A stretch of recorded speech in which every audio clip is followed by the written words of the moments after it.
It is my pleasure now to introduce Steve Jones, Senior VP of the Steel Sports Coaching System. And Jones, I got to tell the public before we get started here, when I heard you talk in Arizona in December at our regional clinic, which I really hope and pray we have another regional clinic here very, very soon, so it means we're getting together in person. Man, I was ready to run through a brick wall. I was ready to play soccer for you. I was ready to do anything that you wanted me to do.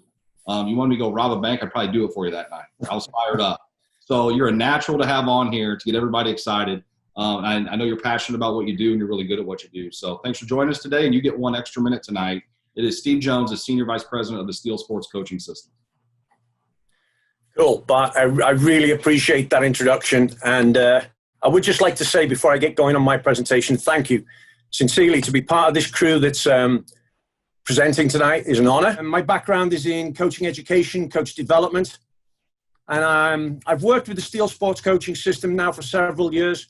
And everything that we do, everything that we've built, from how our coaches learn how to coach, from everything that we do with all of our athletes, everything is based on the premise of our mission. And I do want to just explain that mission to you briefly. It's to inspire youth to reach their potential on and off the field by developing them as athletes and people. And I think this is something we as coaches have to embrace. We can't shy away from the fact that we are role models, just like the athletes that play the sports are as well.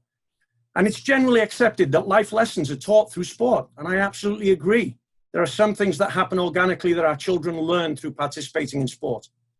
But I have to be honest, I don't think the majority of coaches fully embrace that role and responsibility. And I think we have to include those strategies in our session planning, just like we include the activities that we're going to use with our kids. We have to challenge growth, provide support, expand possibilities, share power, and express care with our athletes consistently, repeatedly, and in tangible ways. And I know most of you are out there thinking, God, this is one more layer that we have to do. Really?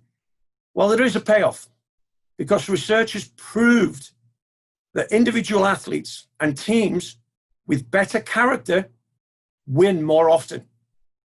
More importantly than that, they win the right way. And winning, as we all know, is a habit. And when we have strong character, we have an opportunity to enjoy more success as an athlete and as a team. Just show them that they matter to you as an individual, not just an athlete. And one specific example of what a young person said was, I feel like he's more than a coach. When I have issues at school or home, he listens to me. And the big word, the T word, I can trust him with what I say. All good relationships, as we know, are built on trust. Expressing care should not be rare. Let's think about that. Let's make sure we do it on a regular basis. Expect the best of your athletes and kids. If they don't live up to them, hold them accountable. That's fine. Stretch them, challenge them. So long as we reassure them it's okay to fail, they won't mind trying something that's more difficult than they've done before. The athletes that we work with want help. They want help to be able to succeed, but they don't want us to succeed on their behalf. So one specific example, an athlete said, they make me feel comfortable doing things that are expected. So we expect a lot from our athletes, and we sometimes forget how difficult that is. So let's make them feel comfortable with the challenges we set and provide the support for them to problem solve on their own. But when you advocate and stand up for your players, think about the way that you present yourself, the tone, the volume, the voice, the words, the body language. Kids will love it if you stick up for them. But if you go over and cross that line and become emotional, you're setting the whole wrong example. For me, provide support when I come up short. Think about that every time you step on the field to coach a session, to coach a game. Provide support when I come up short. It's the same degree in games as you do in practice. Get down from your tower and share power. It's not a sign of weakness. It's a sign of strength, and your players will respect you more for doing it. They help me discover new things that I used to not like, playing a different position or trying a new skill in a game. So one of the prime examples, one of my baseball friends explained to me, on a baseball roster, you have your leaders and you have your role players.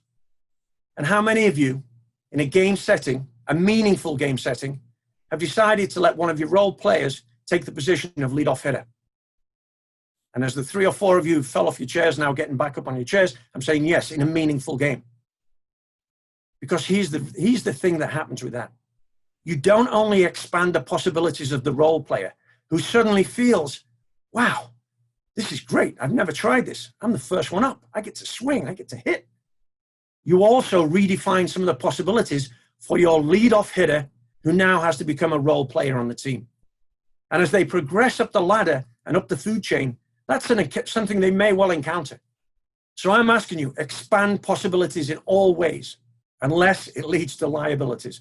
And to use the baseball analogy again, a great one here would be, I would never throw a kid in to catch a game who hasn't got experience doing it. As well as destroying the kid and setting him up for failure, it simply becomes a liability issue in terms of their safety. So there's limits. Essentially, what I'm going to let you know out of this is he went through a conversation, and Jim Leyland, obviously, as you've read probably, went to the back of the bus and talked to him and Jason Kendall. And the thing that you miss from reading it is just how much it meant to Keith. And he actually says that at one point, he just wanted to let us know how proud he was of us. He just wanted to tell us how proud he was of us. But he didn't really tell us that. And he told them so much more. And this is a guy that had a career, that had over 400 games, that hit home runs in the major league. And when he speaks about this coach that he had, Jim Leyland, with such reverence, he's telling us about an experience that happened 30 plus years ago that is still vivid in his memory. A moment that coach took that stayed with him throughout his career.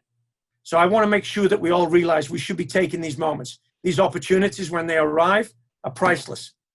You're never going to BS kids. They're going to see through anything that is not genuine and authentic. So don't adopt something that you don't believe in. Don't share power in a way that isn't meaningful to you. Think of a way that resonates with you.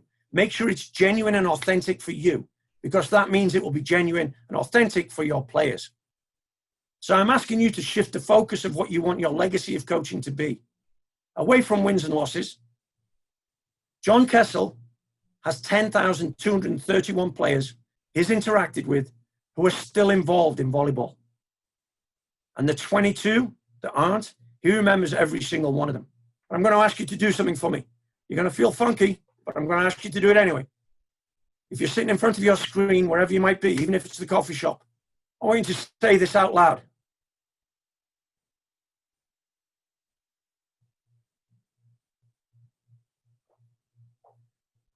I appreciate your time, Bart. I'll hand it back over to you. Thank you.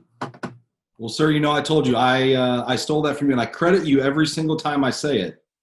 But it's so simple. It is so simple, and something that we all should strive to do. Never be a kid's last coach. Make the game so enjoyable. And I've been some guys' last coaches, even at the collegiate level, and not because they're 4 years right now, but they decide to stop playing. And I'm the same thing, man. It's like a dagger through my heart that was the case. And what could I have done differently? So, Jonesy, great stuff, as I knew it would be. Really, really applicable to any age group.